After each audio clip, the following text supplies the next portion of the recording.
साथियों, सपनों का सपना किसी भी बड़ी कामयाबी से कम नहीं होता। हमारे भीतर हमारे विचार, साथ साथ बाहरी दुनिया से लिए गए विचार, सभी सपनों के रूप में हम एकत्रित करते हैं।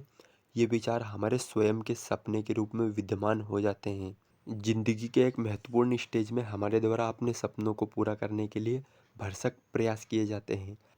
हम हमारी काबिलियत में कमी या फिर दुनिया के दबाव में हम सपनों को असली रूप नहीं दे पाते हैं। हजारों लाखों लोगों में से कुछ सैकड़ों लोग ही इन सपनों को पूरा कर पाते हैं। लेकिन ये सपने कैसे होते हैं, जरा विचार भी करें। क्या वह हमारी ज़िंदगी जीवन के लिए अति आवश्यक होते हैं? मगर हमारे सपने इतने कच्चे और कमज़ोर होते हैं कि एक समय के बाद उनका विचार भी हमारे जीवन से विलुप्त हो जाता है। क्या यही थे हमारे सपने, या केवल कल्पना के महल हमने तैयार कर रखे थे जो कुछ काल के बाद विलुप्त हो जाते हैं? साथियों, सपने एक तरह के हमारे जीवन को उच्चता प्रदान करने के प्रतीक होते हैं। क्या ये हमारे प्रतीक हमारे पास है?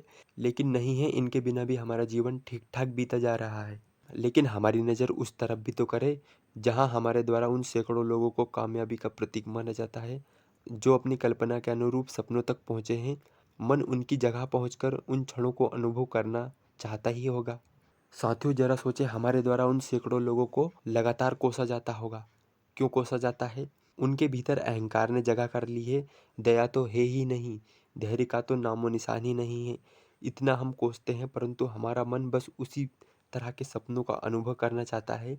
लेकिन ये सपने हमारे अहंकार को ही बढ़ाते हैं और यहाँ अहंकार की बहुत बड़ी चिंगारी का रूप ले लेते हैं। साथियों, हमेशा ज्ञात रहे, सपनों में ऊंचाई होती है, निडरता होती है, उच्च और सर्वोत्तम लक्ष्य होता है, सुगम अनुभव होता है जो हमारे जीवन को सफल करता है। लेकिन हमारे आम जीवन में तो ये सपनों और कल्पनाओं से बिल्कुल ओतप्रोत है, बिल्कुल विलुप्त से हो गए हैं।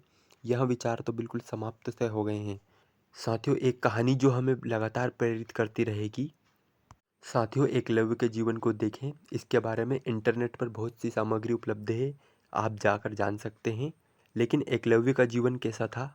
संसाधन ना होने के बावजूद उसका एक ही संकल्प था, कैसे सर्वश्रेष्ठ धनुर्धर बना जाए। इसके लिए उसने मिट्टी के रूप में गुरु का स्वरूप बनाकर लगातार मेहनत और अभ्यास किया। लेकिन जब गुरु स्वयं उसके पास जीवंत रूप में आए, तो उस सर्वश्रेष्ठ धनुर्धर ने उनके सामने प्रमाण प्रस्तुत कर दिया और गुरु को दक्षिणा के रूप में अपना अंगूठा हंसते हंसते न्यौछावर कर दिया। क्या इस तरह का संकल्प, इस तरह के सपने हमारे जीवन में है? तो जरा विचार करते रहें। विचार ही हमारी समस्या का समाधान है।